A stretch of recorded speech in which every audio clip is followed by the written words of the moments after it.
So, ayan, welcome to Kabanata 7 ng Nolan Metangere. So, ang kabanatang ito ay merong titulo na Mairog na Salitaan sa Isang Azotea. Um, from the title itself, makikita agad natin na parang tumatalakay ito sa pag-iibigan. So, since ito'y simula pa lang naman ng kwento, ibig sabihin, andito po yung paghalayhay ng mga magandang pangyayari sa simula. So, hindi ko muna sasabihin kung anong ibig sabihin ng azotea kasi eventually, mahalayhay din naman siya pag ano, sa mga discussion sa mga susunod. So, okay, next. Naglagay ako dito ng ligawan sa konteksto ng Pilipinas. So, nilagay ko siya exactly sa konteksto ng Pilipinas kasi nga, ang akda naman na ito ay sinulat talaga para sa Pilipinas. And syempre kung aakma naman natin siya sa Western, malayo siya. So, tsaka ano ba yung um, importance nitong paglalagay ko ng ligawan sa konteksto ng Pilipinas dito sa kabanata. So, from the title naman, di ba, mairog na pagmamahalan sa azotea. So, ibig sabihin may kinalaman to sa ligawan. So, kung noon, ang panliligaw daw noon ay formal, may respeto at mga sentro sa pamilya. Kabilang ang harana at paninilbihan. So, kung naririnig pa din naman natin yung kwento ng mga matatanda about niya sa panliligaw, malala daw talaga dati kasi parang dati ang idea ay pag nakita kayong magkasama or magka-holding hands, matik ikakasal na agad kayo. Tapos yung harana, usong-uso yun dati. Ganun yung uri ng ligawan. Tapos yung paninilbihan, yung itong si lalaki tutulong sa pamilya ng babae. Like, nagsisibak sila ng kahoy, nag-iigib, yung mga ganong uri. Tapos, dito naman sa kabila is ngayon. Ito yung currently nangyayari ngayon. So, hindi naman natin na pwedeng sabihin pa nung kami nga nung dati. Kasi nga, ngayon na eh. Tapos, di ba, sobrang innovative ngayon ng panahon natin. So, andyan na yung panliligaw sa social media, texting, at saka personal na pagkakilala. So, kumbaga parang grabe yung dynamics no ngayon kumpara no. So, ayan. Lumako na tayo sa buod ng kabanata. So, babasahin na lang natin siya para yung flow ng idea ay mas naiintindihan. Matapos ang hapunan sa bahay ni Kapitan Tiago, nagkaroon ng pagkakataon sina Crisostomo Ibarra at Maria Clara na mag-usap ng sarilinan sa azotea. So, ang azotea daw ay balkon. Ito ang unang pagkikita nila matapos ang mahabang panahong pag-aaral ni Ibarra sa Europa.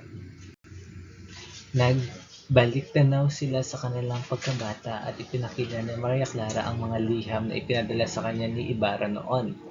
Tanda ng kanilang tapat na pag-ibig. Sa gitna ng kanilang masasayang sandali, napuno rin ng lungkot ang usapan nang maalala ni Ibarra ang pagkamatay ng kanyang ama, si Don Rafael Ibarra. So, doon lang naman umikot yung kwento nung kabanatang yun. So,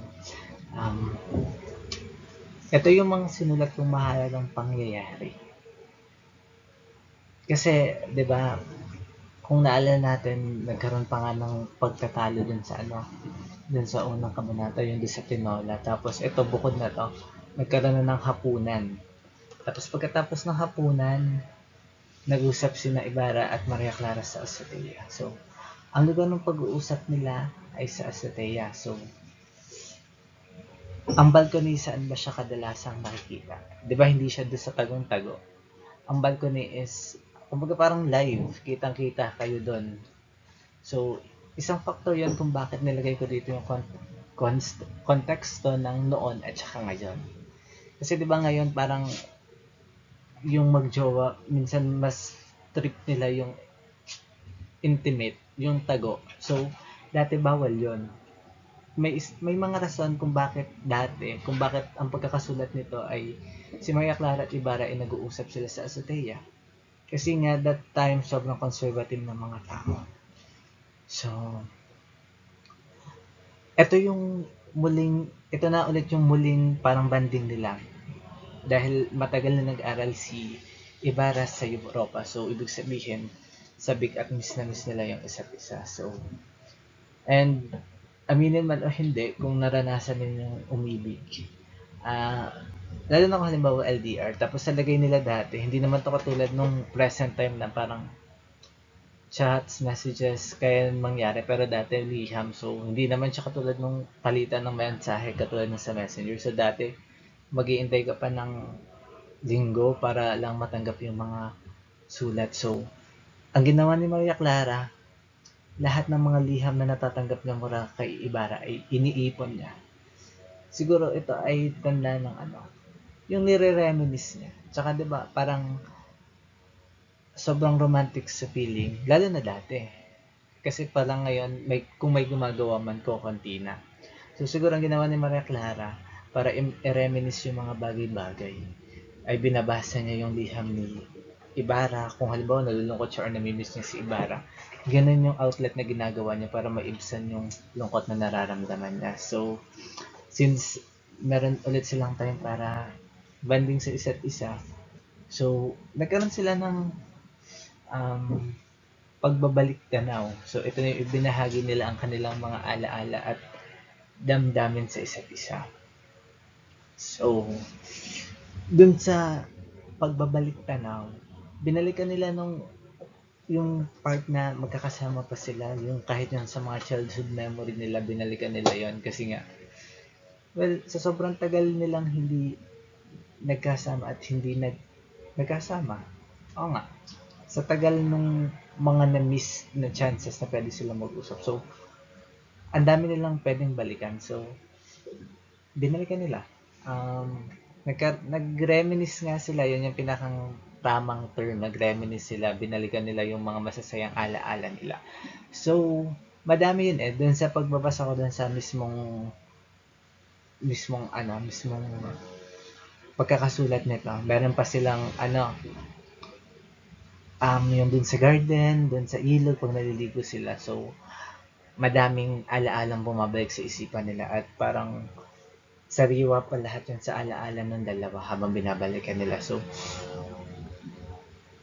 in the middle of pagre-reminisce nila, naging lungkot si Ibarra. Ito ay dahil nga dun sa naalala niya yung pagkamatay ng kanyang ama. Siguro kasi 'di ba pag naman nagre-reminisce tayo sa isang nagre-reminisce tayo or may kausap tayo tapos nagbabalik tanaw tayo. Hindi naman laging masasaya lang tapos minsan biglang may nauungkat na parang hindi maganda tapos para pa siyang open flow tapos biglang pag na-open siya may maaalala ka. Siguro ganun yung nangyari. Ganun yung nangyari kay Ibarra. Parang may naungkat na something sa kanilang pagre-reminisce na naging dahilan para maalala niya yung kanyang ama. Which nag-lead naman sa pagkakaalala niya kung paano namatay ang kanyang ama. And take note na napakahalaga nitong pangungulila, nitong grief na nararamdaman ni Chrysostom Ibarra dahil isa ito sa mga masasabi natin basta isa to sa mga turning point ng story na to, yung pagkamatay na tatay ni Ibarra. So, yun, kaya siya pinamagatang maibig, yung sa Azotea ay dahil nga more on ang pinakang idea ay nag-reminisce sila, binalikan nila yung kanilang pagmamahalan dati. Parang natapos. Basta ganun yung nangyari. So, ayun yung mga mahalagang pangyayari. Ngayon ay dumako naman tayo sa simbolismo. So, 'di ba lagi naman kahit naman nung high school tayo or elementary tayo, parang naalala ko sinasabi lagi ng teacher ko na ang mga writer or ang mga nagsusulat ay gumagamit sila ng simbolismo. Ito kasi ay para maging maganda or para, alam mo yun, kapag kasi dinirect mong sabing gano'n, so parang wala. So magandang ginagamitan mo siya ng simbolismo kasi kapag ginamitan mo siya ng simbolismo, nagiging malaya ka sa sa paraan ng pag-iisip. So, ano ba yung mga ginamit ditong symbolism? So, naglagay ako dito ng azotea at saka mga liham. Kasi, dito naman talaga bumabalik palagi yung yung kwento dito sa kabanatang ito. So, azotea. Sigasig ng kalayaan at pagkakakulong sa iisang lugar. So, sa azotea or yung balcony, dito nangyari yung usapan nito. And, symbolical to dahil kung ikukumpara natin siya sa ngayon at saka noon, so sa noon muna tayo. 'Di ba? Sobrang conservative ng mga tao, lalo na ng mga religious people dati.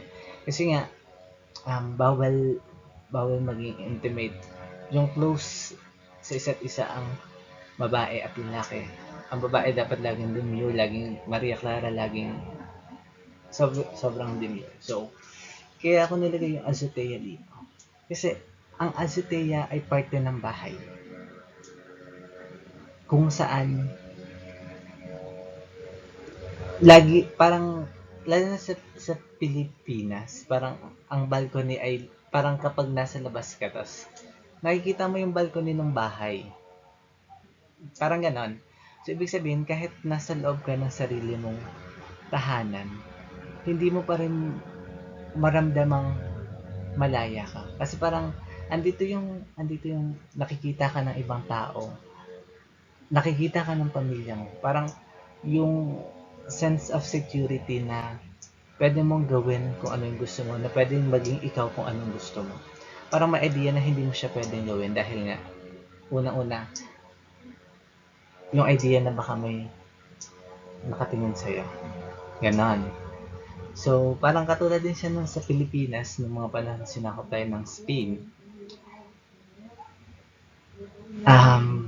Nasa sarili natin tayong lugar, nasa sarili natin tayong bansa, pero we can't be ourselves, we can't be a Filipino dahil nga sinasakop nila tayo. So, ayun yung nakita kong simbolismo na ginamit dito ni Jose Rizal sa pagsulat itong kabanata na ito. So, ang pangalawa naman ay itong mga liham.